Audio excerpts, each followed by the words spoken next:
All right, panel, are the blindfolds all in place? Yes, sir. In that event, will our first mystery challenger enter and sign in, please?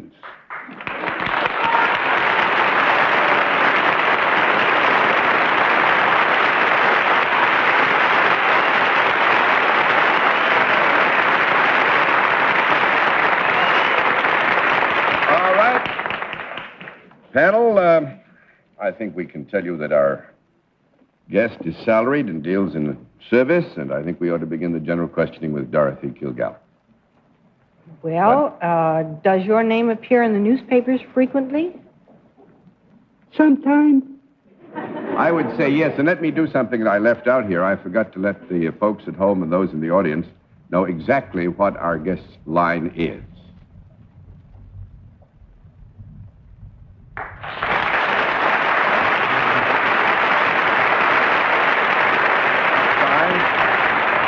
All right, Miss Dorothy, you have one yes. Will you proceed?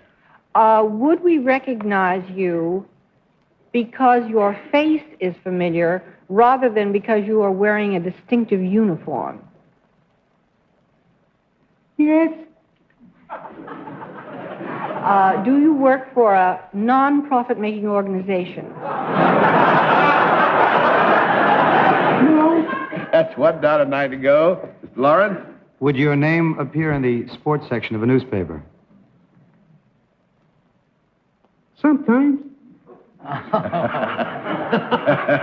Yes would be the answer to that, Steve. Yes. Would it be the sport that we are currently involved with? Would that be baseball? Yes. Was that a yes? Yes. Mm-hmm. It doesn't sound too sure whether he plays baseball or not. Huh? Would you be connected in any way, shape, or form with one of the New York baseball teams? Yes. Oh, I'm sorry.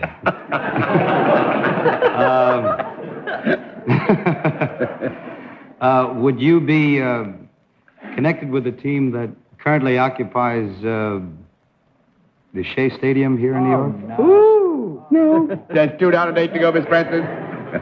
Are you the newest Yankee Doodle dandy? Yeah. That went from catcher to manager? Yogi Berra? Oh.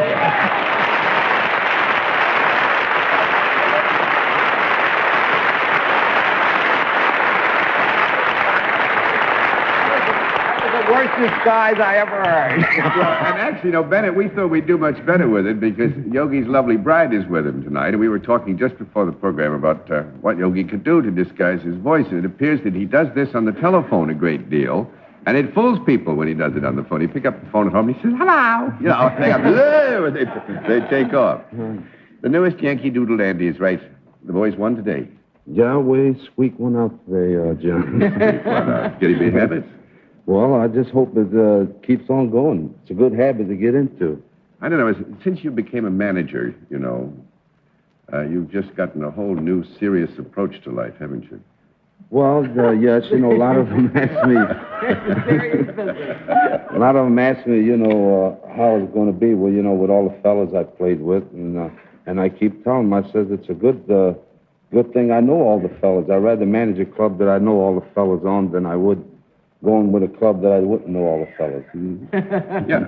Actually, Yogi, I imagine that you've played so long with so many of them that there are very fine points about their game that a new manager coming in strange would probably take a couple of years to learn, wouldn't it? Well, that's true. That's what I try to make out.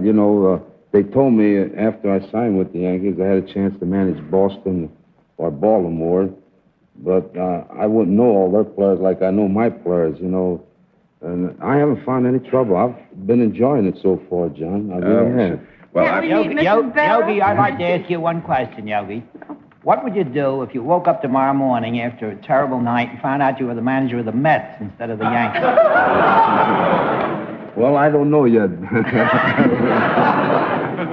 John, can't Mrs. Berra come out and say hello? We suppose Mrs. Berra would come out and meet you folks?